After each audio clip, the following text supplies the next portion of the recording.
to Employing Differences, a conversation about exploring the collaborative space between individuals. I'm Paul Tevis. And I'm Karen Gimnick. Each episode, we start with a question and we see where it takes us. This week's question is now the time to reflect? So we're recording this as we approach the end of 2021. So it's this sort of natural year-end thing that we think about doing. And Paul and I were talking about that there are times to do that may be, routine, calendar, habitual things, but also that there are times when it actually isn't useful, no matter what the calendar says. And looking at recognizing that reflection, while it's super valuable, and we do recommend it as a general practice, that it does take time and energy, and it does take resources. And there are times when it's super useful, and there are times when it's actually not all that useful. So Paul, maybe you want to talk about where you are at this moment, and then we can go another direction. Yeah, well, see, you alluded to the fact that oftentimes, there's sort of a natural cadence dictated by something in the calendar, in the schedule, in the whatever it is that sort of organizes our work, that sort of indicates now would be a good time. And I think we think about those a lot, right? Hey, the end of the week, right? The end of a particular period of time, the end of a year, the end of a month, the end of a quarter. Like there's sort of a natural feeling about like, oh, now would be a good time to stop and reflect. And so I think that is, we have a natural tendency to do that. I would say that those are not the only times when it's useful to do. But for me, like part of the reason where I'm at, since it is, by the time people are listening to this, it's probably going to be 2021, but it's near the end of, 2022. I can't keep track of what year we're in anymore. Because I'm close to the end of the year and I've sort of wrapped up the last of the client work that I'm doing. I have some space, and so I have some room to reflect. And it's actually that the work that I'm doing has a natural cadence to it that happens to coincide with the calendar. And so I think that while the calendar or the clock or any of those things can be useful prompts and cues, I think we do need to be aware of how the work that we're doing, that we're going to be reflecting on, does or doesn't align with that sort of cadence. Yeah, and as Paul and I were chatting, you were talking about your reflection, and I was like, maybe I should be doing some of that at year end. And then I thought about where I am in my work cycle and went, nope, because where I am is having a few months ago decided to make a major shift in kind of my business model and adopting a whole other approach that needs to be built out. And I am still actively building out the thing I decided to try. And so I'm getting lots of intermediate input and responses, and little mini reflections are happening. I'm okay, a little more of that and a little less of that and a lot of tweaking. But in terms of, do I want to take time now to go back and look at numbers and reflect on in a big way, where is this? Not yet, because right now I'm still building the thing I decided to build. And so a major sort of pause and reflect for a while, not so much right now because of where I am in the cycle of the work. Yeah. And cycling between those two modes is actually really useful. And having a useful cycle between the sort of operational and the reflective. We cycle between in the reflective, right? We're often sort of looking at sort of what's happened and sort of making some decisions and planning sort of what's going to come next. And then in the operational, we're executing on those plans. I think where we run into trouble is where we only ever do one or the other. But you don't want to interrupt one with the other. Like you sort of need to let the operational work run its natural course to generate enough material for the larger scale reflective to be useful. The thing you were mentioning about how like in the middle of that work, I'm sort of getting these indications that, yeah, okay, maybe I want to tweak this or I want to stay on this line. Like that's useful. You don't want to shut off all sources of input, but you kind of want to stay in that mode, right? What those signs are telling you is it's good, it's okay to keep working.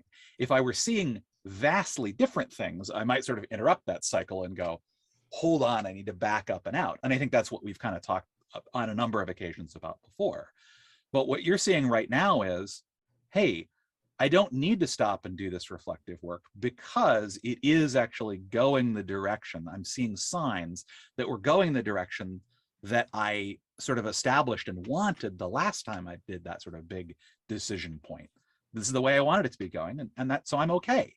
Like, it's going to be more useful for me to get a little further down the road before I stop and reflect. Mhm. And I think the flip side of that would be if I was seeing really strong signs that the thing I'm doing isn't working, or if I was getting really stuck. So, when things, it's like, okay, I'm in that operational mode and I'm going to get things done. And I'm, thinking I'll, have a good cycle of this done 3 months from now, and I'll plan to pause and reflect. Okay, that's all good. But if in the meantime, I'm just hitting roadblock after roadblock, or I'm feeling really stuck in things, or the indications are, wait, this really, and sometimes it's like you get this gut feeling something feels not right. And it takes a time of reflection to look back and go, oh, wait, there was this indicator and that indicator and this other indicator. And I sort of ran over all of them because I was in operations mode. And I need to pause and reflect to see it. So I do think there's some sort of instinct and discernment that goes on here of saying, is this the point to let my momentum carry me forward and keep going, because these are the speed bumps that are part of growing and having changed a thing and trying a new thing? Or is there some sort of cumulative, this is harder than it ought to be, I need to stop and look back? Yeah. And actually thinking about that before going into that operational mode is something that I actually try to work with a lot of my clients on, where we are, particularly when they're planning something, they're like, or a strategy shift, or kind of is what you were saying, like changing the approach to this type of work. Great. What, like, before starting, thinking about what are the signs or signals that it is headed the direction we intend, and what are the signs or signals that it's not, and pre-deciding, like thinking about that in advance, because that way you've sort of got the built-in, like, what tells us we need to, pull the cord and go, hold on, this isn't going how we wanted it to go. Because if we start down that road without having, particularly if we're doing this in a group, like, it's one thing for us to do it individually, but if we're doing it in a group, some people really love the operational mode and some people really love the reflective, and they feel naturally comfortable in one or the other. But so it's very easy to, once we say we're going to commit to this path for this period of time, it can be very hard to get out of that unless you have a prearranged agreement. We're going to commit to this for this amount of time unless one of these things happens, or unless these things become true, at which point we'll stop and reflect. If we don't think about that ahead of time, we can very easily blow past the stop signs in some ways. Yeah, and I think what I'm kind of hearing us say too is that there are levels of reflection, right? There's the little bit of sort of always keep that piece of your brain open that sort of takes in input that's coming along and kind of tries to integrate it with what else is going on. And then there's sort of mini check-ins that might be cyclical, especially in a group. There might be moments that you pause and check in. And then there are times that we just say, stop, like everything stop, and look back and gather data and think about larger reflective processes that really take us sort of deep into a period of time or a process that we've done, or a workflow, or even a sort of current experience. What's our status quo right now compared to where we want to be? And those are different things and really should be triggered by different circumstances. Yeah, the idea of reflecting on different time scales to different degrees of depth, and having an overlapping set of those practices and habits is really useful. Like, one of the things that I do, I have a small practice where at the end of every day, in the work notebook that I work on, I just have 4 questions that I answer about the day, right? And then at the end of and so it's things like, what was it, what I want to celebrate from today? What is something that didn't happen today that I wished had, or did happen that I wished hadn't? What's something that I learned today, and what's something that I still have a question about? And so what I'll do at the end of the week, I'll actually look and see what I wrote, and do patterns start to jump out. And I might spend a little bit more time with it and sort of scope up and out. And so even though I'm not stopping every day to reconsider my business plan, right, look over the last year's worth of data, I'm spending just a little bit of time sort of stopping and reflecting in a way that may affect what I'm going to do tomorrow, right? But it may not be the thing that's going to affect in a large way, something else. I find it amusing because when we started to talk about what we wanted to talk about in this episode, we said, well, maybe we should talk about like when not to reflect. And of course, now we've just gone into this like, well, no, actually, you kind of do want to be reflecting at least a little bit all the time.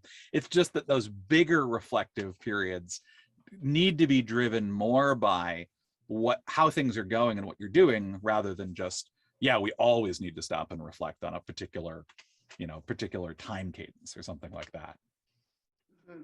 So I feel like what we're pointing to is there are different amounts, different depths, different intensities of reflection. And, the low level sort of daily or constant practice of being engaged and being aware of what data is coming in and what it might mean, we think is a pretty good idea always.